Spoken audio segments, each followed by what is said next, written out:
చిన్న ప్రార్థన చేసుకుందాం.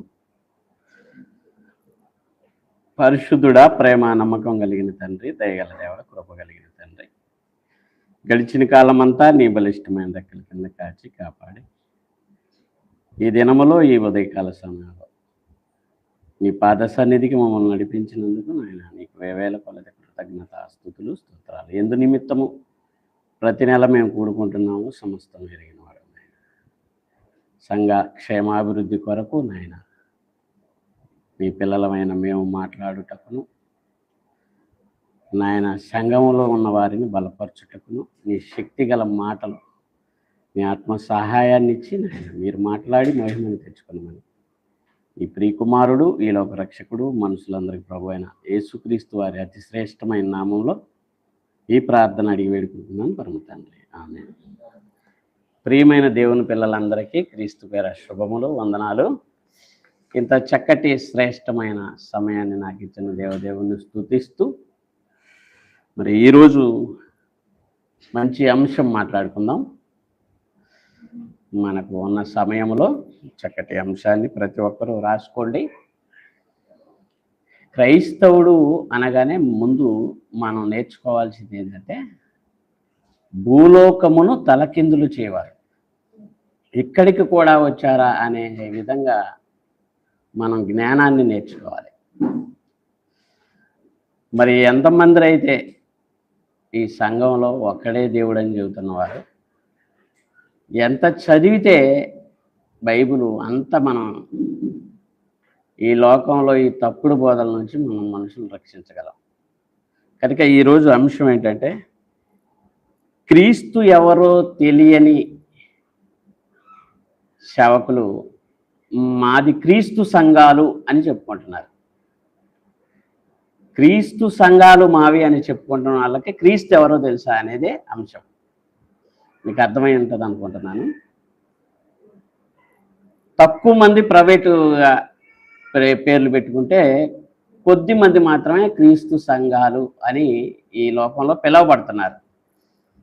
మేము అపోస్తుల బోధ, మాది క్రీస్తు సంఘాలు, మా దగ్గరే క్రీస్తు ఉన్నాడు అంటున్నాడు. ఎంతకీ వీళ్ళకి క్రీస్తు ఎవరో తెలుసా? క్రీస్తు ఎవరో తెలియకుండానే క్రీస్తు సంఘాలుగా పిలువబడుతున్న వీళ్ళు ఎంత అమాయకులో ఈ అంశంలో మనం నేర్చుకున్నాం. మొట్టమొదటిగా అసలు ఈ మాట ఎక్కడ ఉంది అని చూస్తే రోమీలకు రాసిన పత్రిక 16వ అధ్యాయము 16వ వచనం చదివి సహాయం చేయండి. రోమీలకు రాసిన పత్రిక 16వ అధ్యాయం 16వ వచనం. క్రీస్తు సంఘములన్నీ మీకు వందనములు చెప్పుచున్నవి. క్రీస్తు సంఘాలు ఏం చెబుతున్నాయి? అన్నీ అంటే అక్కడ ఉన్నవన్నీ కూడా క్రీస్తు సంఘాలే. సంఘం అనగా మనుషులు. వీళ్ళందరి కొరకు ప్రాణం పెట్టింది ఎవరంటే యేసుక్రీస్తు. సంఘానికి ఎవరి పేరు ఉండాలి? యేసుక్రీస్తు పేరు ఉండాలి. రూపకాలంకారంగా సంఘము భార్య భర్త క్రీస్తు అని చెప్పబడింది బైబిల్లో. నిజంగా ఆయన మనకు భర్త అంటే కాదు. మరి భర్తగా ఎందుకు చెప్పబడిందంటే భర్త అంటే సంరక్షించి పోషించేవాడు. అప్పటి వరకు ఆడపిల్ల తల్లి 20 ఏళ్ళు వచ్చేంత వరకు తల్లి తండ్రి పోషణలో పెరిగి వివాహం కాగానే ఆ బిడ్డ యొక్క తండ్రి అల్లుడి చేతిలో పెట్టి ఇన్నాళ్ళు నేను నా బిడ్డను సంరక్షించి పోషించుకున్నాను, ఇక ఈ రోజు నుంచి నువ్వే సంరక్షించి పోషించుకోవాలి అని అల్లుడి చేతిలో పెడతారు. కనుక భర్త అంటే సంరక్షించేవాడు, పోషించేవాడు. అందుకే యేసుక్రీస్తు గురించి రాయబడిన మాట ఎఫెసీయులకు రాసిన పత్రికలో ఆయన సంఘమును సంరక్షించి పోషించుచున్నాడు. కనుక సంఘానికి ఎవరి పేరు ఉండాలి అని అంటే భర్త పేరు ఉండాలి. అందుకే ప్రారంభ శతాబ్దంలో క్రీస్తు సంఘములన్నీ అప్పటికే 4 బోధలు వచ్చేసాయి. కనుక పౌలు దీన్ని రూఢీపరుస్తున్నాడు. ఒకడు పౌలు వాడు అంటున్నాడు, ఒకడు కేఫా వాడు అంటున్నాడు, ఒకడు అపోల్లో వాడు అంటున్నాడు, ఒకడు క్రీస్తు వాడు అంటున్నాడు. ఇందులో ఒరిజినల్ ఎవరంటే క్రీస్తు. క్రీస్తు వాడు అన్నవాడే నిజమైన వాడు. ఎందుకంటే మన కొరకు ప్రాణం పెట్టింది, మనల్ని రక్షించింది యేసుక్రీస్తు. కనుక క్రీస్తు సంఘం అని పెట్టుకున్నాడు రైటు. తత్తమ్మ వాళ్ళ గురించి అంటాడు, పౌలా మీ కొరకు ప్రాణం పెట్టింది, యేసుక్రీస్తు కదా, మీరెందుకు నా పేరు మీద విడిపోతున్నారు అని ఆనాటి సంఘాలను గద్దించాడు. అప్పుడు 3000 శాఖలు అయితే ఇప్పుడు 30,000 శాఖలట. ఒకడంటే ఒకటి పడదు, అందరూ మేము యేసుక్రీస్తు ఫాలోవర్స్ అని చెప్పుకుంటున్నారు కదా. కనుక మీకు క్రీస్తు పేరు లేని సంఘాలు ఒక 3 చూపిస్తాను, తత్మై మీకు అర్థమైపోద్ది. అవి వాళ్ళు ఎలాంటి అమాయకత్వంలో ఉన్నారో, వాళ్ళని వెంబడిస్తున్నటువంటి వాళ్ళు ఎంత అమాయకులో మీకు అర్థమైంది. నిర్గమకాండం చూద్దాం ఒకసారి. అనే మంచిలు కూడా కొంచెం ఇక్కడ పెట్టండి, ఆ బాటిలో పెట్టండి. నిర్గమకాండం 16వ అధ్యాయం 15 వచ్చింది.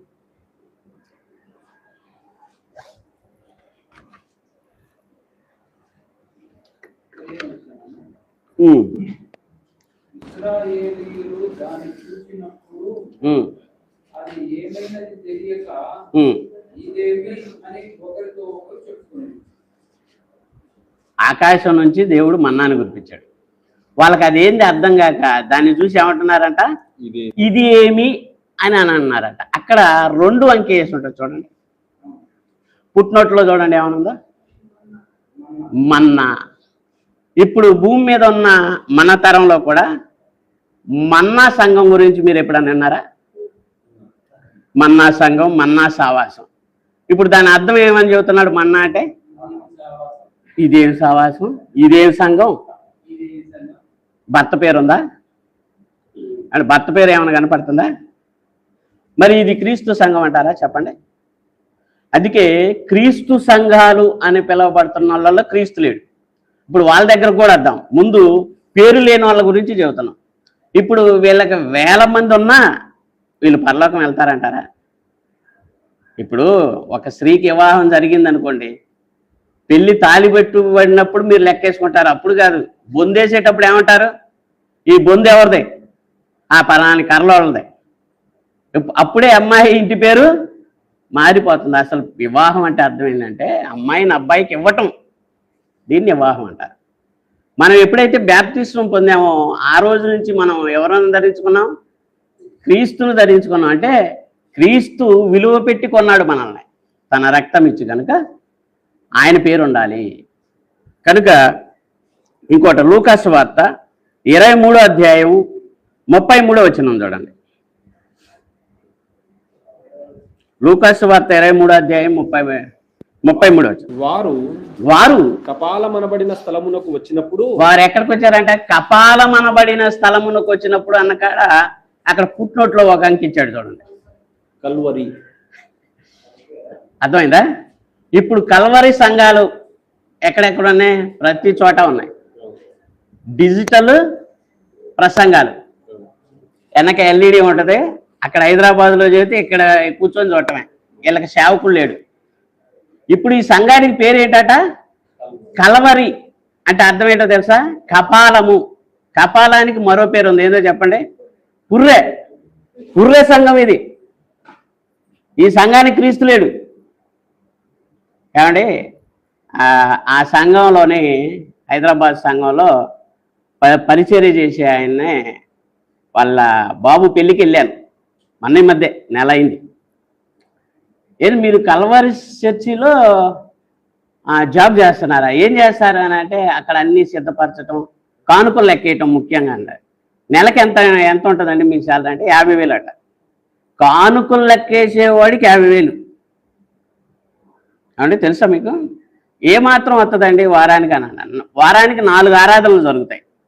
ఈ 4 ఆరాధనలకు ₹1,00,000 వస్తాయండి అన్నాడు. ఏది? ఒక్క హైదరాబాదులో ఉన్న చర్చికే ఒక ఆరాధనకి 1,00,000 మంది వస్తారు. నాకు 4 లక్షల మంది సంఘ సభ్యులు అని చెప్పుకుంటున్నోడికి ఏం లేదు తెలుసా? క్రీస్తు లేడు, భర్త పేరు లేదు, పైగా ఏమని పేరు పెట్టుకున్నాడు? పుర్రె సంఘం. కపాలం అంటే పుర్రె, దానికి మరో పేరు. అంటే కల్వరి సంఘం. యేసు లేదు, రక్తం చిందించిన యేసు పేరు లేదు ఆ సంఘానికి. మరి వాళ్ళ పరిస్థితి ఏంటి? ఆలోచన చెప్పాలి మరి ప్రతి సేవకుడు కూడా. నేను ఒకసారి వాక్యం చెబుతుంటే 2012లో వాక్యం చెప్పాను, అయిపోయింది. ఒకళ్ళ ఇంట్లో మీకు భోజనం సిద్ధపరిచామంటే వెళ్ళాను. వెళ్తే క్యాలెండర్ మీద కల్వరి సంఘం ఉంది. మీరు కల్వరి చర్చికి వెళ్తారా? అవునండి అని అన్నాడు. మా అయ్యగారు బాగా వాక్యం చెబుతాడు అండి. అబ్బో, ఆయన చెప్పినట్టు ఎవరు చెప్పలేడు అన్నాడు. సార్ చెప్తే చెప్పిందిలే కానీ అసలు నీ సంఘానికి క్రీస్తు పేరేదన్నా, అసలు కల్వరి అంటే అర్థం తెలుసా అంటే తెలియదు అన్నాడు. పుర్రె సంఘం అని పెట్టుకున్నారు మీరు అని అన్నా.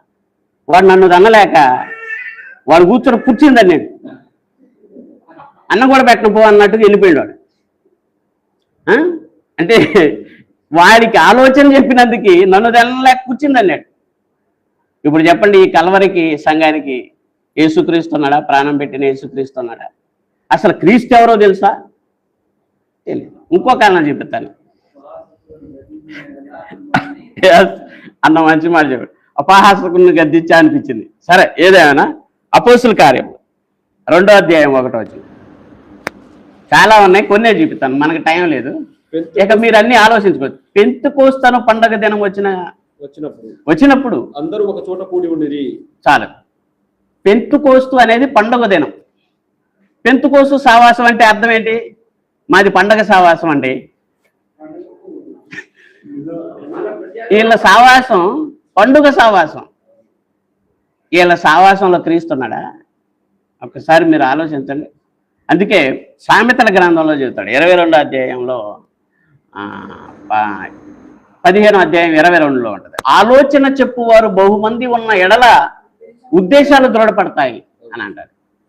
ఇప్పుడు ఎవరు ఉద్దేశాలు దృఢపడతాయి అని అంటే, దావీదు నా ఇష్టానుసారుడైన మనుషులు నా ఉద్దేశములన్నీ నెరవేర్చువాడు. భగవాన్ దాస్ అనేక ప్రాంతాలు వెళ్తున్నప్పుడు నాకు చాలా సంతోషం వేసింది. బాగా ఆలోచిస్తున్నాను ఈ మధ్య.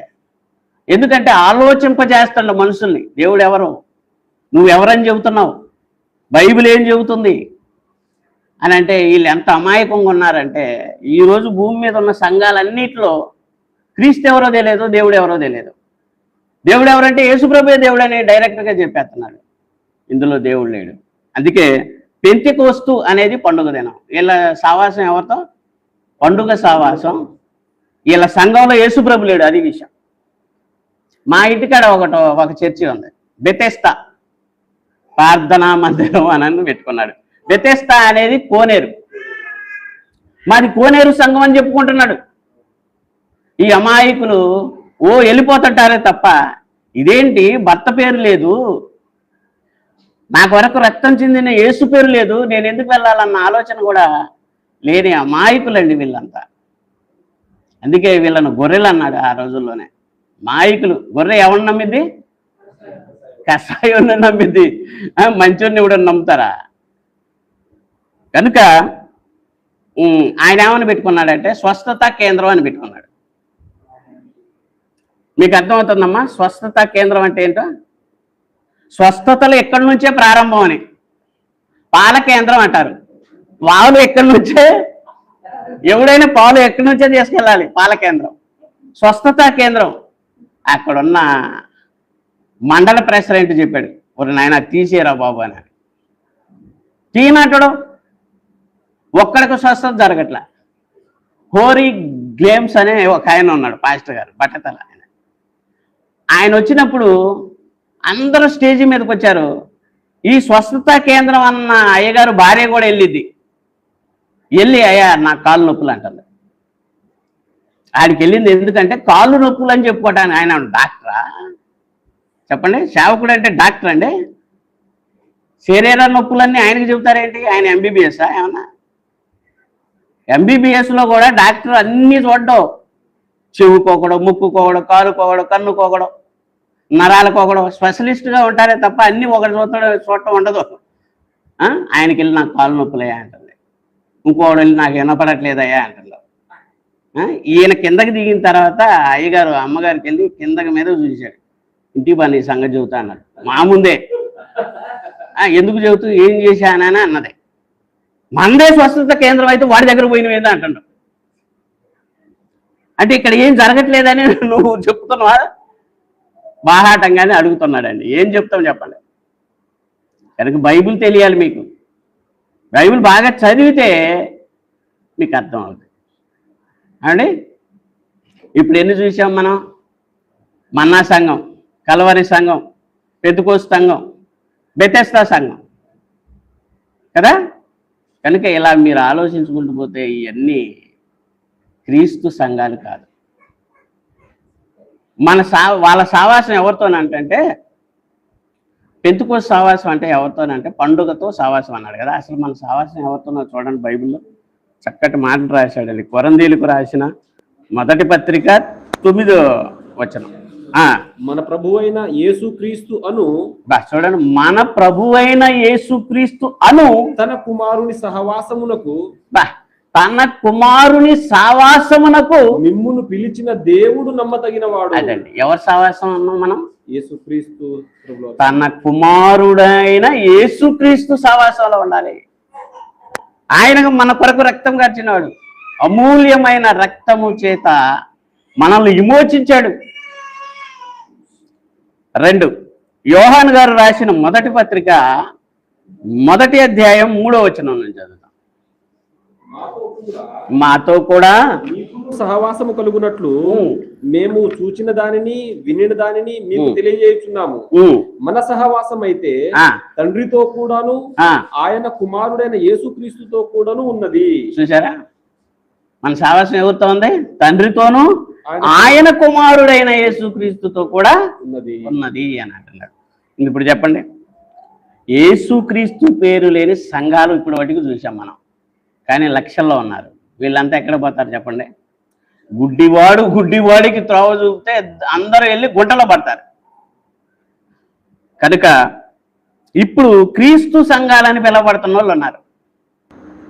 మా నాన్నతో డిబేట్ చేసిన బ్రదర్ కూడా క్రీస్తు సంఘం, పైగా ఏనేదో పర్ఫెక్ట్ క్రీస్తు సంఘం అని క్రీస్తు సంఘాల పేరు పెట్టుకున్న వాళ్ళని కించపరుస్తున్నాడు. అతడు అసలు క్రీస్తు సంఘ సభ్యుడే కాదు, ఇతడికి వాక్యం తెలియదు, అతడికి వాక్యం తెలియదు అంటున్నోడి గురించి ఇప్పుడు నేను మాట్లాడుతున్నా. అసలు ఇతనికి క్రీస్తు ఎవరో తెలుసా? క్రీస్తు సంఘం అని పెట్టుకున్న ఇతనికి క్రీస్తు ఎవరో తెలియదు తెలుసా? ఇతనికి క్రీస్తు ఎవరో తెలియదని మనకు తెలియాలంటే బైబిల్లో ఉన్న బోధ ఏంటో బయటికి తీయాలి. చూద్దాం ఇప్పుడు వాళ్ళకి ఎలా తెలియదు. యోహాను సువార్త 20వ అధ్యాయము 31 నుంచి వెళ్ళిపోదాం. యేసు దేవుని కుమారుడైన క్రీస్తు అని మీరు నమ్మునట్లును నమ్మి ఆయన నామమందు జీవము పొందునట్లును ఇవి వ్రాయబడెను. చూసారా, యేసు దేవుని కుమారుడైన క్రీస్తు అని మీరు నమ్మునట్లు, నమ్మి జీవము పొందినట్లు. అంటే నమ్మినోడు ఏం చేయాలి? బాప్తిసం తీసుకోవాలి. జీవం పొందాలంటే ముందు బాప్తిసం ఇవ్వాలి, క్రొత్త జన్మ. అదే జీవం పొందటం అంటే. ఇప్పుడు బాప్తిసం తీసుకునే ప్రతివాడు, క్రీస్తు సంఘాలు అని పిలవబడుతున్న ప్రతివాడు బాప్తిసం ఎలా ఇవ్వాలంటే, యేసు దేవుని కుమారుడు అంటేనే నీ బాప్తిసం చెల్లుద్ది, నువ్వు జీవములో ప్రవేశిస్తావని అన్నాడు. అందుకే నా యందు విశ్వాసం ఉంచి నా మాట విని నన్ను పంపిన వాని యందు విశ్వాసం ఉంచువాడు నిత్య జీవము గలవాడు అన్నాడు. ఆయన పంపింది తండ్రి, ఈయన యందు విశ్వాసం ఉంచాలంట. ఏమని? ఈయన దేవుని కుమారుడని విశ్వాసం ఉంచాలి. ఇది తెలియనోడు ఏమంటే క్రీస్తు ఏం అర్థం అవుతాడు చెప్పండి? పైగా క్రీస్తు సంఘం అని పెట్టుకున్నాడు. ఇతను ఎంత అమాయకుడో ఈ పాఠంలో మీరు తెలుసుకుంటారని చూపిస్తా. ఇప్పుడు యేసు దేవుని కుమారుడైన క్రీస్తు అంటే క్రీస్తు సంఘాలు అని పెట్టుకుంటున్న వీళ్ళకి యేసు ఎవరని తెలియాలి? దేవుని కుమారుడైన క్రీస్తు ప్రభువు. ఈ దేవుని కుమారుడే ప్రభువు అని నమ్మి బాప్తిసం తీసుకోవాలి. అది నమ్మి జీవము పొందినట్లు ఇవి రాయబడేను అని అంటున్నాడు. ఇప్పుడు ఎలా నమ్మి జీవం పొందుకుంటున్నారో చెప్తున్నాడు. అపోస్తుల కార్యములు 8వ అధ్యాయము 37వ వచనం చూడండి. ఫిలిప్పు వారు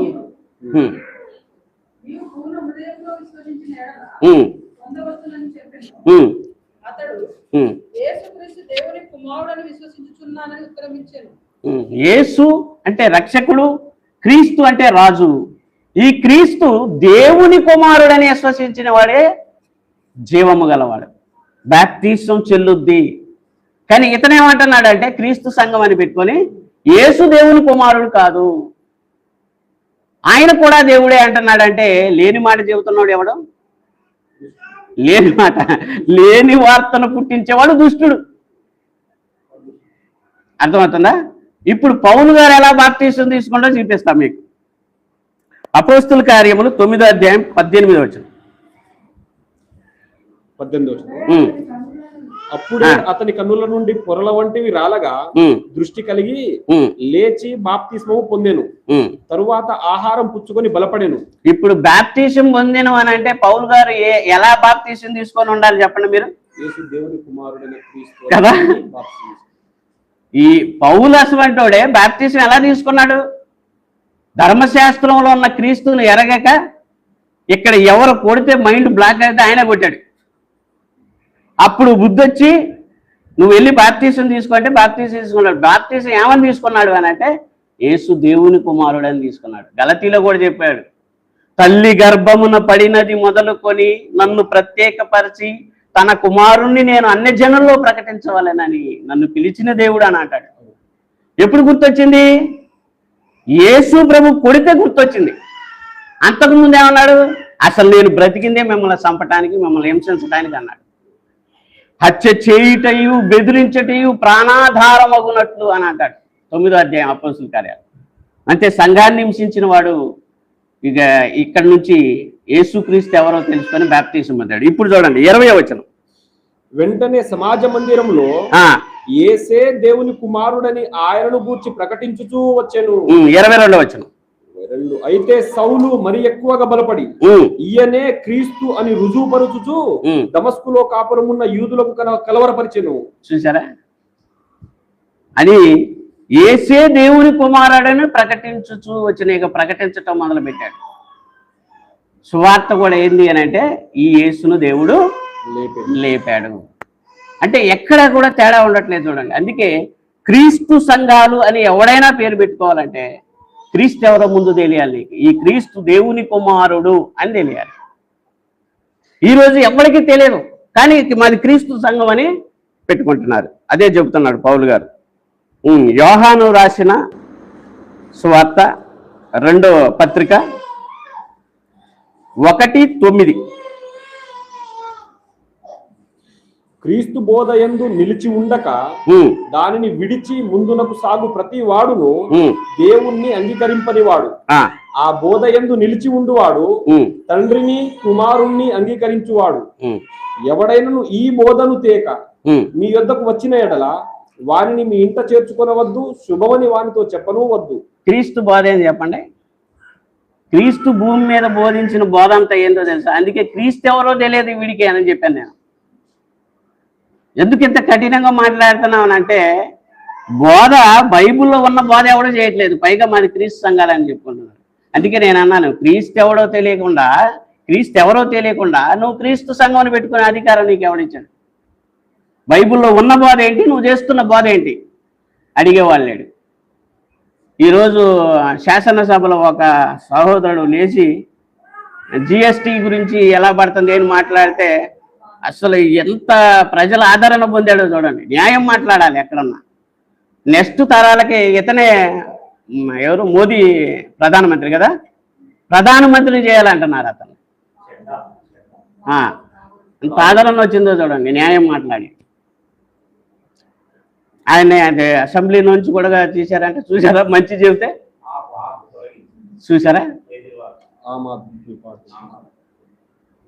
అయితే క్రీస్తు బోధ తేక అసలు క్రీస్తు బోధ ఏంటి? యేసుక్రీస్తు బోధ ఏంటి? దేవుడు నన్ను పంపాడు. ఏమండి? యేసు ప్రభు ప్రతి మాట దేవుడు నన్ను పంపాడు, నీకు నిత్య జీవాన్ని అనుగ్రహించాడు నా ద్వారా. నువ్వు ఎవరివేనా అంటున్నాడు. శాస్త్రులు పరిచయాలు వచ్చి ఎవరివే నువ్వు? మా గ్రంథాల్లో కొంతమంది రావాల్సిన వాళ్ళు ఉన్నారు, నువ్వెవరివో చెప్పని బాప్తిస్మం ఇచ్చేవాళ్ళని కూడా అడిగారు. నువ్వు క్రీస్తు అని అడిగారు, కాదన్నాడు. ప్రవక్త అన్నాడు, ఎలాగా ప్రశ్నించుకుంటూ వచ్చారు. ఇర్మియా ఎలా అడిగారు, కాదు అని అన్నాడు. నేను ప్రభు తోవలు సారాళం చేయటానికి వచ్చిన దూతనని చెప్పాడు. యేసు ప్రభుని కూడా అడుగుతున్నాను, నువ్వెవరో చెప్పవయ్యా మా గ్రంథాల్లో రావాల్సిన వాళ్ళు అంటే ఆయన అన్నాడు, నేను మొదటి నుండి చెబుతున్నాను కదయ్యా, నేను దేవుని కుమారుని అని అన్నాడు. కనుక ఆ బోధలో నిలిచిలేరు ఈ ప్రజలంతా. అక్కడ కింద చెబుతున్నారు చూడండి, 10వ వచనం కానుంచి, ఎవడైనాను ఈ బోధన తేక మీ యొద్దకు వచ్చిన ఎడల చెప్పను వద్దు.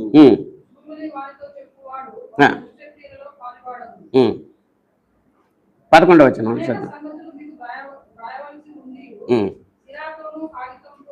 చాలా. అంటే ఏమంటున్నాడంటే, తండ్రిని కుమారుని ఒప్పుకొనని వాడు, తండ్రిని కుమారుని ఒప్పుకున్నవాడు క్రీస్తు బోధలో ఉన్నవాడు. ఈరోజు అందరూ ఏం ఒప్పుకోవట్లేదు తెలుసా? ఆయన తండ్రి అంటే, ఈయన కుమారుడు అంటే అసలు ఒప్పుకోవట్ల. అసలు ఆయన పుట్టినవాడు కాదు, దేవుడితో ఉన్నవాడు. ఈయన కూడా దేవుడుగా ఉన్నాడు, దేవుడితో సమానుడు, ఆయన కూడా నిత్యుడే అనే బోధలు వచ్చాయి. కానీ యోహాన్ గారు అంటున్నాడు, తండ్రి కుమారుని ఒప్పుకొనని వీడే క్రీస్తు విరోధి, వీడికి శుభం అని చెప్పొద్దు, ఈయన్ని ఇంట చేర్చుకోవద్దు. ఒకవేళ చేర్చుకుంటే వాడికి 100 దెబ్బలు పడితే మీకు 100 దెబ్బలు పడతాయి. అంటే వాడి దృష్టక్రియల్లో మీరు పాలిభాగస్తులు అవుతారు అంటున్నాడు. కనుక ఇక్కడ తండ్రిని కుమారుని ఒప్పుకోవాలంటే యేసుక్రీస్తు ఎవరు? దేవుని కుమారుడు. ఇప్పుడు పౌలు గారి బోధ చూడండి ఎలా ఉందో. పౌలు బోధ అంతా అదే, అపోస్తుల బోధ అంతా కూడా అదే. మీరు ఇలాగా వచనాలను చూసుకుంటూ చదవాలి. కొరంథీయులకు రాసిన 2వ పత్రిక 1వ అధ్యాయం 19వ వచనం. మా చేత అనగా నా చేతను సిల్వాను చేతను తిమోతి చేతను మీలో ప్రకటింపబడిన దేవుని కుమారుడకు ఏమని ప్రకటించబడ్డారంట? యేసుక్రీస్తుని ఏమని ప్రకటించారట? తిమోతి గాని, సిల్వాను గాని, మా చేత గాని మీలో ప్రకటింపబడిన దేవుని కుమారుడైన యేసుక్రీస్తు అవును అని చెప్పి కాదు అనువాడై ఉండలేదు గాని ఆయన అవును అనువాడై ఉన్నాడు అన్నాడు. ఆయన అవును అనువాడు ఏ విషయంలో అనువాడై ఉన్నాడో ఇప్పుడు మీకు చూపిస్తాను చూడండి. ఆయన ఏ విషయంలో అవును అనేవాడై ఉన్నాడు అంటే మార్కు సువార్తలో 14వ అధ్యాయం 60 నుంచి 62 వచనాలు. ప్రధాన యాజకుడు వారి మధ్య లేచి నిలిచి ఉత్తరమేమీ చెప్పవా, వీరు నీ మీద పలుకుచున్న సాక్ష్యం ఏమని యేసును అడిగాను. అయితే ఆయన ఉత్తరమేమీ చెప్పక ఊరకుండెను. తిరిగి ప్రధాన యాజకుడు పరమాత్ముని కుమారుడవైన క్రీస్తువు నీవేనా అని ఆయనను అడుగగా యేసు అవును అనేను. చూశారని, దేవుని కుమారుడైన యేసుక్రీస్తు అవును అని చెప్పి కాదు అనువాడై ఉండలేదు. ఇప్పుడు ప్రధాన యాజకుడు అంటున్నాడు, నువ్వు పరమాత్ముని కుమారుడు అంటే అవును కాదంటున్నాడా? అవును నేనే అంటున్నాడు. ఎక్కడన్నా తేడా ఉందా చెప్పండి? వీడు అవును కాదనేవాడు, ఆయన నేను దేవుడుగా నమ్ముతాను, ఏమండి ప్రభువుగా నమ్ముతాను, కుమారుడుగా నమ్ముతానని వీడు 2 మాటలు మాట్లాడుతున్నాడు. యేసుప్రభు అలా మాట్లాడేవాడా చెప్పండి? అవునని కాదనేవాడా? నువ్వు అవును అంటున్నావు కాదంటున్నావు. యాకోబు గారు అంటాడు, ఒక బావి తవ్వినప్పుడు అందులో నుంచి నీరు బయటకు వస్తే ఉంటే చేదుగానన్నా ఉండాలి, తీగనన్నా ఉండాలి, 2 ఉంటాయండి. మరి వీడు 2 నమ్ముతా అంటాడేంటి? ఎవడు వీడు? వీడే క్రీస్తు విరోధి అంటుంది బైబిల్. మీకు బైబిల్ క్లూ ఇస్తుంది, మీకు తెలుసుకోవాలి. తండ్రిని కుమారుని ఒప్పుకోనని వీడిని అరెస్ట్ చేయండి అంటున్నాడు. ఆ రోజు మీరు అరెస్ట్ చేయలేకపోతున్నారు, వీడు దొంగని కనిపెట్టలేకపోతున్నారు.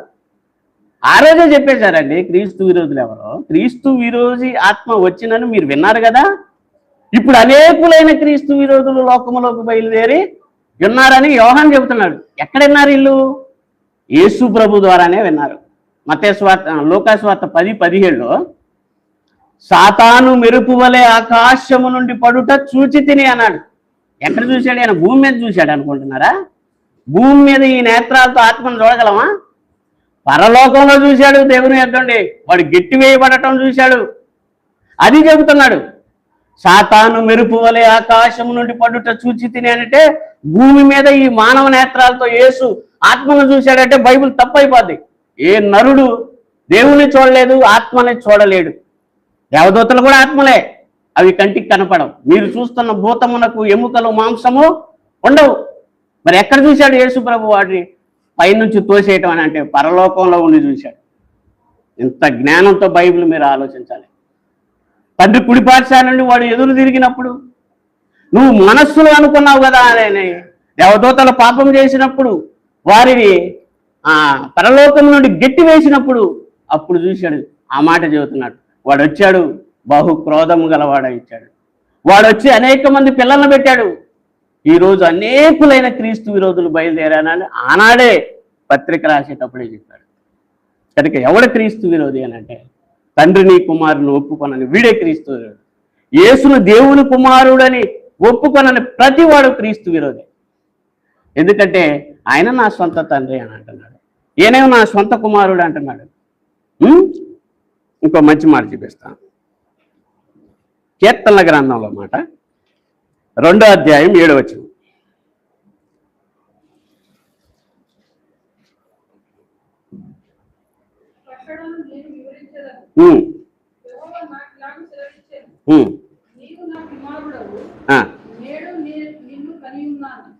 చాలు. ఇప్పుడు ఎవరితో మాట్లాడుతున్నారు అని అంటే దేవుడు అంటున్నాడు, నీవు నా కుమారుడవు, నేడు నేను నిన్ను కని ఉన్నాను అన్నాడు. ఏమండి, కనకుండానే దేవుడు నా కుమారుడు అంటాడా? అందుకే ఈ సంవత్సరం నుంచి 3 అంశాలు పెట్టానండి. ఇప్పటివరకు క్రైస్తవులు మొదటి శతాబ్దం తర్వాత ఎవరు ఇది ఆలోచించలేదు. మీకు ఉపయోగపడుద్దని మీకు చెబుతున్నాను. దేవుడు నాకు ఇచ్చిన దాన్ని మీకు ఉచితంగా చెబుతున్నాను. ఎలాగంటే మొట్టమొదట మనిషి ఏ సేవకుడైనా సరే దేవుడు ఎవరో తెలుసుకోవాలి. నాకు తెలిసి దేవుడు ఎవరో మీకు అర్థం కాలేదు. దేవుడు ఎవరో తెలిస్తే యేసుక్రీస్తు ఎవరో తెలుస్తారు. యేసుక్రీస్తు ఎవరో తెలిస్తే ఇసలు మానవుడు ఎవడనేది తెలియాలి. ఈ 3 పాఠాలు మీకు అర్థమైతే టోటల్ దేవుని సంకల్పం అంతా మీకు అర్థం. ఎందుకు మనిషి కోసం దేవుడు అంత పరితపిస్తున్నాడు? ఎందుకు మనిషి కోసం యేసుక్రీస్తు ప్రాణం పెడుతున్నాడు? మనిషి కళ్ళ ముందే తప్పు చేస్తూ పసిపిల్లలను పాడు చేసిన, భయంకరంగా మనుషులను చంపుతున్నా, ఆడపిల్లలను క్రూరంగా చంపుతున్నా, ఏదైనా చేయగలిగిన దేవుడు ఎందుకు మానవుడి పట్ల ఆ దీర్ఘశాంతాన్ని వహిస్తున్నాడు? అసలు ఎవడు ఈ మానవుడు? ఈ మానవుడు సాక్షాత్తు దేవుని కుమారుడు. అందుకే మనం ఆయన సంతానం అంటాడు పౌలు గారు. కనుక మనిషి నీకు అర్థమైతే దేవుడు ఏంటో, దేవుని ప్రేమ ఏందో నీకు అర్థమవుతాడు. కనుక ఈ 3 పాఠాల మీదే ఎక్కువ నేను పట్టుమని 10 రోజులు అయింది. అన్న అడిగాడు, ఈ సంబర్లో పిల్లలను నాకేమన్నది. నేను ఈ 3 పాఠాలు నాకు దేవుడు ఈ 3 గురించి ఆలోచించరా అని అన్నప్పుడు నాకు 4 యవ్వనస్తులు 16 ఏళ్ళ టీనేజ్ కుర్రాళ్ళు వాళ్ళు అడుగుతున్నారండి నన్ను ప్రశ్నలో ఫస్ట్ పాఠానికే. నిజంగా నేను వీళ్ళకి చెప్పాలనిపించింది. కనుక నిన్నటి నుండే స్టార్ట్ చేశాను. టైంకి వస్తున్నారు, 8 గంటలకు వస్తున్నారు, 10 దాకా ఓపిక తింటున్నారు, ప్రశ్నలు అడుగుతున్నారు వాళ్ళు. అది ప్రశ్న అడుగుతున్నాడంటే వాడు బుర్రకెక్కుతుంది. కనుక ఇందులో మనం ఎక్కువ చెప్పాల్సింది ఏంటంటే యేసుక్రీస్తు పుట్టినవాడు కాదు, పరలోకంలో పుట్టలేదు. ఆయన కూడా స్వంభవుడే అనేవాడికి ఈరోజు మంచి ఆలోచన చెప్తానండి. కీర్తనల గ్రంథం 2:7 నీవు నా కుమారుడవు, నేడు నేను నిన్ను కని ఉన్నాను అన్నాడు కదా. అనేసరికి ఇదే మాటను అపోస్తుల కార్యాల్లో చెప్తున్నాడు చూడండి. 13వ అధ్యాయము 32-33 వచనాలు. దేవుడు యేసును లేపి పితరులకు చేసిన వాగ్దానమును మన పిల్లలకు నెరవేర్చి ఉన్నాడని మేమును మీకు సువార్త ప్రకటించుతున్నాము. అలాగే నీవు నా కుమారుడవు, నేడు నేను నిన్ను కంటిని అని 2వ కీర్తన యందు రాయబడి ఉన్నది. ఎక్కడ రాయబడి ఉందంటే 2వ కీర్తనలో రాయబడి ఉంది అని అన్నాడు. నీవు నా కుమారుడవు, నేడు నేను నిన్ను కంటిని అంటున్నాడు. దేవుడు నేను కన్నాను అన్నట్టు ఈడేవాడండి కనలేదంటాడు. మీరు దేవుడు మాట నమ్మకుండా మనిషి మాట నమ్ముతున్నారు చూసావు. అది మీ అల్ప విశ్వాసానికి నేను బాధపడుతున్నాను. సాక్షాత్తు దేవుడే నువ్వు నా కుమారుడు, నేను నిన్ను కన్నాను అని అంటే యేసు ప్రభు కూడా ఆయన నా తండ్రి అని అంటున్నాడు. ఒకవేళ తండ్రి కాకుండా ఆయన తండ్రి అని చెప్తే యేసు ప్రభు ఏమవుతాడు తెలుసా? అబద్ధికుడు అవుతాడండి. మీకు అర్థం కావట్లేదు. తండ్రిని కుమారుని ఒప్పుకున్న వాడు కదండి క్రీస్తు విరోధి. కొడుకున్నాడంటే తండ్రి ఉన్నాడు. మనకి ఆ తండ్రి కుమారుల బంధం అర్థం కావటానికే మనకి పిల్లల్ని ఇచ్చాడండి. మీకు అర్థం కావట్లేదు. పరలోకమందును భూమి మీదను ఏ తండ్రిని బట్టి కుటుంబం మనం పిలవబడుతున్నదో ఆ తండ్రి ఎదుట నేను మోకాల్లోని అంటున్నాడు. పరలోకంలోనే కుటుంబం ఉందండి ఆయనకి. పరలోకమందును భూమి మీదను ఏ తండ్రిని బట్టి కుటుంబం అని పిలవబడుతున్నదో ఆ తండ్రి ఎదుట నేను మోకాల్లోని అని పౌలు అంటే ఏమండి ఇతను అంటాడు యేసునామంలో యేసు క్రీస్తు ఎదుట మోకాళ్ళు అనాలంటున్నాడండి వీడు. ఎంత విరుద్ధం చెప్పండి. యేసునామంలో తండ్రి అయిన దేవుని ఎదుట మోకాళ్ళు అనాలని పౌలు చెబితే లేదు యేసునామంలో యేసుకే వంగాలే మోకాళ్ళు అని వీడు అంటున్నాడంటే ఎవడండి అబద్ధికుడు చెప్పండి? అడిగేవాళ్ళు ఎవరండి? ఇక్కడ ఒక ప్రశ్న వచ్చింది. మొన్న అన్నాడు సృష్టి కార్యక్రమంలో దినం అనేది ఎప్పుడు వచ్చింది భూమి మీద? పెద్ద జ్యోతిని చిన్న జ్యోతిని వెలిగించుటకై ఆయన రెండింటి చేసినప్పుడు ఒక దినం ఆయన అన్నాడు కదా. వెలిగించుటకై దినములు సంవత్సరములు అవి చూసేస్తున్నాయి అన్నాడు. మరి సృష్టి కార్యక్రమంలో ఇక్కడ దినం వచ్చినప్పుడు మరి పరలోకంలో నేడు నువ్వు నా కుమారుడు నేను నిన్ను కని ఉన్నాను అంటున్నాడు. అప్పుడు దినాలు ఆడి అని అడుగుతున్నాడండి. అంటే ఇతనికి ఏం అర్థం కాలేదంటే పరలోకంలో అసలు దినాలే లేవు, భూమి ఏర్పడిన వచ్చినప్పుడు కదా దినాలు అనుకుంటున్నాడండి. అంటే దేవుడి యొక్క దినాలు, దేవుని యొక్క ఒక దినానికి ఉన్న విలువ వాడికి తెలియలేదండి. ప్రభు దృష్టికి 1000 సంవత్సరంలో ఒక దినము వలె ఉండేను. మనకి ఎట్టుందంటే వామ్ము మొదటి మానవుడికి 1000 సంవత్సరాల అనుకుంటున్నాం, కానీ దేవుని దృష్టికి అది ఒక దినం. చూస్తారా రాసిన రెండో పత్రిక 3వ అధ్యాయం. కొందరు ఆలస్యమని ఎంచుకున్నట్లు ప్రభు తన వాగ్దానమును గురించి ఆలస్యం చేయువాడు కాడు గాని అని చెప్పుకుంటూ ఎవడును ఆయన నశింపవలని నిశ్చయింపగా పైన ఉంటుంది చూడన్న. ప్రియులారా ప్రభు దృష్టికి ఒక సంగతి మర్చిపోకుడి, ఏమనగా ఒక సంగతి మర్చిపోకుడి అని చెబుతున్నాడు. మర్చిపోకుడి ఏమనగా ప్రభు దృష్టికి ఒక దినము 1000 సంవత్సరముల వలెను, 1000 సంవత్సరములు ఒక దినము వలెను దినం అంటున్నాడు చూడండి. మనకి 1000 సంవత్సరాల లాగా ఉన్న ఆయనకి ఒక్క దినం. ఒక దినానికి ఎన్ని గంటలండి? 24 గంటలు. 24లో సగం 12, 12లో సగం 6. ఇట్లా లెక్కలేసుకుంటూ పోతే యేసు ప్రభు భూమి మీద గడిపిన కాలం పావు గంట. మీరు లెక్కలేసుకోండి. మా ఆదాముకు 1000 సంవత్సరాలు అంటే ఒక దినం. 1000 సంవత్సరాలు కూడా పూర్తిగా లేడు. ఆదాముకి ఇచ్చిన కాలం 24 గంటలు దేవుని దృష్టికి. ఒక మనిషి దేవుని దృష్టికి ఒక్కరోజే తిన్నకొనలేకపోతున్నాడు. అది దేవుని లెక్కలు, పరలోక లెక్కలు అవి. ఏమండి, భూదినాలు వేరు, విశ్వదినాలు ఉన్నాయి. ప్రారంభ వచనంలో ఆయన వెలుగును కలిగించే అవి విశ్వదినాలు. దానికి లెక్కలు ఏం చెబుతా? 13 లక్షల భూములు కలిపితే ఒక నక్షత్రం తెలుసండి. 1,11,600 కిలోమీటర్ల వేగంతో భూమి తిరుగుతుంది. నీకు తెలుసా ఈ లెక్కలో? ఇప్పుడు ఆగ్నేయంలో ఉందా, వాయువులో ఉందా, ఈశాన్యంలో ఉందా భూమి చెప్పండి? వీడు వాస్తులు అని చెబుతాడు. ఇది తెలియదు. భూమి తిరుగుతూనే ఉంది వేగంగా. 1,11,600 కిలోమీటర్ల వేగంతో భూమిని తిప్పుతున్నాడు.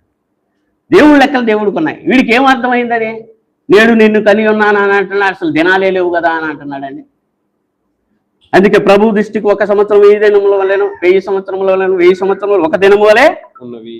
అంటే దేవుడి దృష్టికి ఒక్కరోజు మానవుడు దేవుని ఎదుట తిన్నకొనలేకపోయాడు. కనుక యేసు ఎవరు అంటే దేవుని కుమారుడు, ఈయన క్రీస్తు అని చెప్తున్నారు. అంటే ప్రతి సంఘానికి ఏముండాలంటే యేసు దేవుని కుమారుడైన క్రీస్తు అని చెప్పిన వాడే క్రీస్తు సంఘ సభ్యుడు.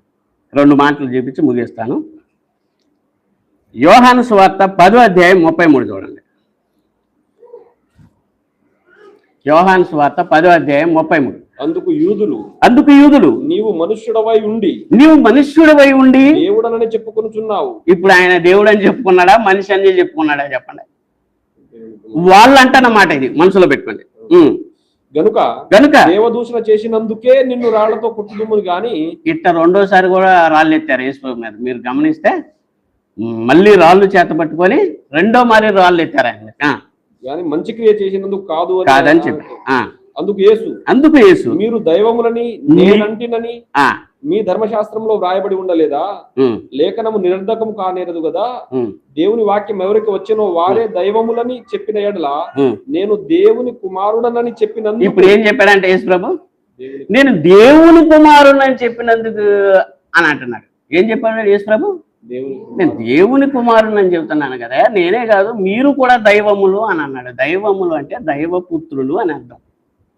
కనీస జ్ఞానం లేనోడండి. పిడి సుందరరావు గారి దగ్గర నేను ఎస్వాయిస్గా ఉన్నప్పుడు ఆ ప్రిన్సిపల్ వాదంపా షెపితో పోటీకని 3 ఆటోలు కట్టుకొని బయలుదేరాడండి. షెపి ఉన్న ఊరికి వెళ్ళాం. రండి అసలు దేవుడు ఎవరో నిరూపిస్తానన్నాడు. మేము ఎంత తలకాయ లేకుండా వెళ్ళామంటే వీళ్ళ మాటలని యేసు దేవుడని నిరూపించడానికి బయలుదేరారు ఈ పోటుగాళ్ళు. నా మనోనేత్రాలు మూసుకుపోయి యేసు ప్రభు దేవుడుగా పొట్టవేంటి వీళ్ళే అంటున్నారు. పైగా వీడు 25 ఏళ్ళ తపస్సు అంటున్నాడు. ఒకడు ప్రతి వాడు ఇది ఒకటి నేర్చాడు. 25 ఏళ్ళ తపస్సు అని అంటాడు. మొన్న అన్నతో పోటీ చేసిన ఆయన అంటున్నాడు 20 ఏళ్ళ తపస్సు అంటున్నాడు. ఏంది తపస్సులు? దొంగ తపస్సులు. నేను కూడా 9 ఏళ్ళ వయసులో సినిమాలు చూపించేయన్ని నిజం అనుకొని మా నది పక్కన కుంకుడు చెట్టు ఉంటే కుంకుడు చెట్టు కింద కూర్చొని ఎవరు లేని సమయం అటు ఇటు చూసి ఇలా పెట్టి రంభా రంభా రంభా రంభా అంటున్నా. రంభా రాంబాబు చూసా. వాడు రాంబాబే, నేను రాంబాబే. చిన్న వయసు కదండి. వాడు పిలితే రంభ వచ్చింది, నేను పిలితే రంభ ఎందుకు రాదని కుంకుడు చెట్టు కింద తపస్సు చేస్తున్నా గంట పట్టి. రంభరాట్లా మధ్యలో కళ్ళు చెప్పుతున్నా రంభరాట్లా. ఎంత అమాయకంగా ఉంటాను చూడండి బైబిల్ చదవకపోతే. వాస్తవాలు చిన్న వయసు మాకేం తెలుసండి. సినిమాలు నిజం అనుకున్నాండి. ఆ రోజుల్లో దేవుళ్ళు కనపడితే భక్తిగా ఉంటే దేవుళ్ళు కనపడతారు అనుకున్నాండి. ఇవన్నీ అబద్ధాలండి. దేవుడు ఎవ్వడికి కనపడ్డండి. అది చెప్పిందే యేసు ప్రభు అండి. చెప్పినోన్ని దేవుళ్ళు చేశారండి.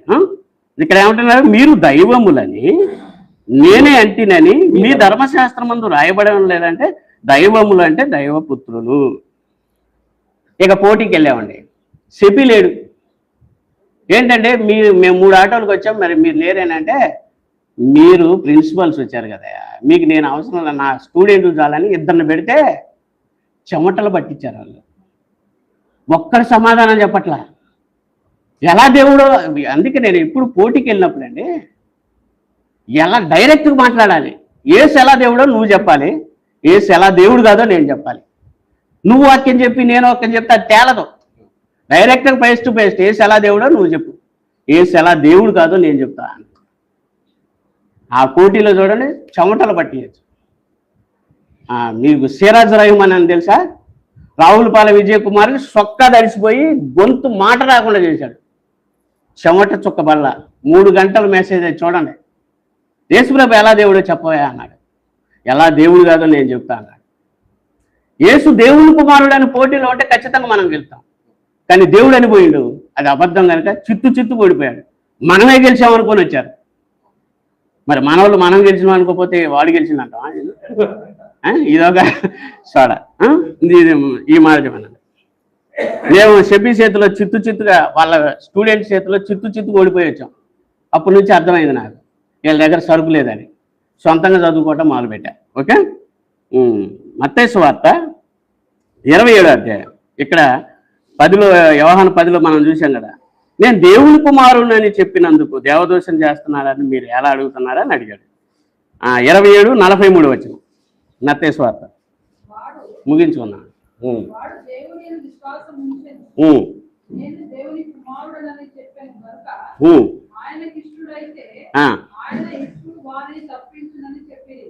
చాలా ఇప్పుడు ఏమంటున్నాడు? వీడు దేవుని యందు విశ్వాసం ఉంచాడు, వీడు దేవుని కుమారుడు అని చెప్పుకున్నాడు అంటున్నాడు. ఏమంటే యేసు ప్రభువుని మర్యాద ఉందా? ఈడు వాడు దెయ్యం పెట్టినవాడు. ఆయన ఏమంటున్నాడు?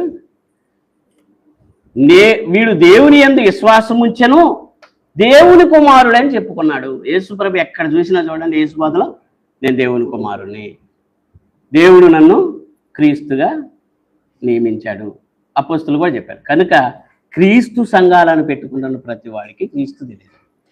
క్రీస్తు తెలియదు అని అంటే క్రీస్తు అంటే ఎవరో? దేవుని కుమారుడు. యేసు దేవుని కుమారుడైన క్రీస్తు అని మీరు నమ్మి జీవము పొందినట్లు ఇవి రాయబడెను. అపోస్తుల బోధ అంతా కూడా యేసు దేవుని కుమారుడైన క్రీస్తు.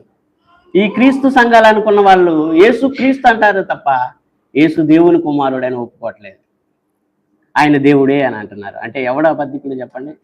తండ్రిని కుమారుని ఒప్పుకొనని వీడే క్రీస్తు విరోధి. వీడితో చాలా జాగ్రత్తగా ఉండండి, వీడికి శుభమని కూడా చెప్పొద్దు, వీడు దుష్ట క్రియల్లో మీరు పాలిభాగస్తులు అవ్వద్దని ఆనాడే మనల్ని హెచ్చరించాడు. కనుక ఈ సత్యాన్ని అనేకులకు యూట్యూబ్ ద్వారా దేవుడు ఈరోజు మనకి ఇచ్చిన అవకాశం ఏంటంటే యూట్యూబ్ ద్వారా తీసుకెళ్ళండి. అందుకే అంటాను, యేసు క్రీస్తు కాడు అని చెప్పువాడు తప్ప ఎవడో బద్ధికుడు తండ్రిని కుమారుని ఒప్పుకొనని వీడే క్రీస్తు విరోధి. ఎవడు ఈ మాట పట్టుకొని ఓసన్న గారు వాళ్ళతో ఫైట్ చేశారు, సేవకులతో. ఏమండి మీరు త్రియేక దేవుడు అంటున్నారు, పాస్టర్ గారితో, మెయిన్ పాస్టర్ గారితో కూర్చున్నా అంటే ఓసన్న గారు మా ఊర్లో ఉన్న పెద్ద హెడ్, మీరు త్రియేక దేవుడు అంటున్నారు, తండ్రి కుమారుని ఒప్పుకోనని వీడే క్రీస్తు విరోధానని నిన్నే అంటున్నాడండి, నువ్వు ఒప్పుకోవట్లేదు కానీ అంటే కోపం వచ్చిందండి. ప్రతి వాడు నన్ను దనలేక కూర్చుంది అంటున్నాడు. నేను 3 సార్లు చూసా, నన్ను దనలేక వాడు కూర్చొని కూర్చుందని లేచిపోవటం. మరి ఎవరండి క్రీస్తు విరోధు? మీరు ఒప్పుకోవట్లేదు కదా, ఆయనే త్రియేకుడు అంటున్నారు, మీరే క్రీస్తు విరోధులు అంటున్నారు, మీరు ఏం చెప్తారు అని అంటే నీ చిన్న వయసు ఇంకా నువ్వు చాలా తెలుసుకోవాల్సినవి అని తప్పించుకుంటున్నారు. కనుక బైబిల్లో ఉన్న బోధ చేయండి, ఇప్పుడు జరుగుతున్నవన్నీ లేని బోధలే. అందుకే మీకు చెప్పాను కదా, కొన్ని సంఘాలకే మన్నా సంఘం అంటే ఏంటి, ఇది ఏమి సంఘం, కలవరి అంటే పుర్రె సంఘం, పెంతుకోస్తు అంటే మాది పండుగ సావాసం, మరి బెతెస్తా అంటే కోనేరు సంఘం, మాది కోనేరు సావాసం. కానీ బైబిల్లో ఉన్న సావాసం మన సావాసం అయితే దేవుని కుమారుడైన యేసుక్రీస్తు సావాసమునకు మిమ్మల్ని పిలిచిన వాడు నమ్మదగిన వాడు. మన సావాసం అయితే తండ్రితోనూ ఆయన కుమారునితో కూడా ఉన్నది అని అంటున్నాడు. ఇది క్రీస్తు సంఘాలు. ఆ సంఘాల్లో మనల్ని దేవుడు ఉంచాడు అని అంటే అది జగత్పునాది వేయబడక మునిపే దేవుడిచ్చిన గొప్ప ప్రణాళిక. అది మనకు అర్థమైతే ఈరోజు ఇందులో ఉన్నందుకు చాలా సంతోషపడతాం. మొన్న హైదరాబాద్ వెళ్ళాను అన్నతో, ఈ చిన్న మాట చెప్తాను, ఎందుకంటే నేను కళ్ళతో చూశాను. అన్న ఆ ట్రాఫిక్లో తోలుతుంటే బీపీ డౌన్ అయిపోయింది, బీపీ ఉంది నాకు. అసలు ఆ పాజిటివ్కి ఆడట్ట దోలితేనే మరి బయటికి వెళ్తాం, ఆడ స్లో చేస్తే ఆయన ఏదో స్పీడ్ తోలుతున్నాడని అట్ట దోలితేనే ఆ సిటీలో ముందుకు వెళ్తాం. కనుక ఆ స్పీడ్తో ఆ ఎండలో ఏమండి ప్రతి వారం 1000 కిలోమీటర్లు బైక్తో చేస్తున్నాడు. ఆయన కష్టాన్ని చూసిన దేవుడు అన్నగారితో ఒక్క ప్రసంగంతోనే పోయిన నెలలో అసలు పేతురు గారి ప్రసంగంలాగా అనిపించింది. మన నేత్రాలే వెలిగింపబడ్డాయి. కనుక అలాంటి సహకారులను మనం గుర్తించాలి, అలా పనిచేసే వాళ్ళని గుర్తించాలి. నేను సంతోషపడ్డది ఏంటంటే అక్కయ్య తన సంఘాన్ని అందరం తీసుకొని అక్కడికి వచ్చి భోజనాలు చేసి పెడుతున్నారు. కానీ అక్కడ ఉన్నోళ్ళు రావటానికి కష్టమైంది. కనుక నాకు అనిపించింది వీళ్ళు యాత్రికులు పరదేశులు, వీళ్ళతో ఉంటే ఖచ్చితంగా నేను నిత్య జీవనం వెళ్తానని నన్ను మంచిగా దేవుడు బలపరిచాడు. కనుక సహకారులుగా ఉందాం. అన్నగారి ద్వారా మనం మాట్లాడి నేను అనుకున్నాను, ఒక్క ప్రసంగంతో కృష్ణ ఏంది ఈ స్థాయికి వెళ్ళిపోయింది అనుకున్నాను. చాలు, దేవుడు మాట్లాడితే ఒక్కడి చాలు ఆకాశం ఎత్తుకు తీసుకెళ్తాడు, అందరిలో చైతన్యాన్ని కలిగిస్తాడు. మన అందరిలో ఎక్కువ కష్టపడుతున్నది భగవాన్ దాస్ అని అనేక ప్రాంతాల్లో తిరుగుతున్నాడు. మనం ఏదో అవకాశం వచ్చినప్పుడు వస్తున్నాం. కనుక సహకారులుగా ఉందాం. ఈ పరిచర్యను ముందుకు తీసుకెళ్లే బాధ్యత దేవుడు మన మీద పెట్టాడు. నిత్య జీవానికి వెళ్ళే గొప్ప అవకాశాన్ని దేవుడు మనకిచ్చినందుకు దేవుని స్తుతిస్తూ ఈ మాటలు ముగిస్తున్నాం. ప్రార్థన చేసుకున్నాం. పరిశుద్ధుడు అయిన తండ్రి, దయగల దేవ, కృప కలిగిన తండ్రి, నాయన జగత్పునాది వేయబడక మునిపే క్రీస్తులో మమ్మల్ని ఏర్పాటు చేసుకొని నాయన మరల మా తరంలో అపోస్తుల బోధ మరల ఈ ప్రపంచానికి మా ద్వారా తెలియజేస్తూ మా ద్వారా నాయన విజయోత్సవంతో మమ్మల్ని ఊరేగిస్తున్నందుకు నీకు వేవేల కొలది కృతజ్ఞత స్తుతులు స్తోత్రములు తెలుపుకుంటూ మేము బ్రతుకాలం అంతా క్రీస్తు సువాసనై అనేకులకు జీవార్థమైన వాసనగా ఉండుటకు కృప చూపమని ఇప్పటి వరకు నాయన మీరు తోడుగా ఉండి నడిపించినందుకు ఇది మొదలుకొని సాయంత్రం ముగింపు వరకు నీ దాసుల ద్వారా అనేక సంగతులతో మమ్మల్ని బలపరచమని మమ్మల్ని వేడుకుంటూ ప్రాధాన్యపడుతుంది. నీ ప్రియకుమారుడు, ఈ లోక రక్షకుడు, మనుషులందరికీ ప్రభు అయిన యేసుక్రీస్తు వారి అతి శ్రేష్టమైన నామములు ప్రార్థన అడిగి వేడుకుంటున్నాను పరమ తండ్రి. ఆమేన్. అందరికీ వందనాలు.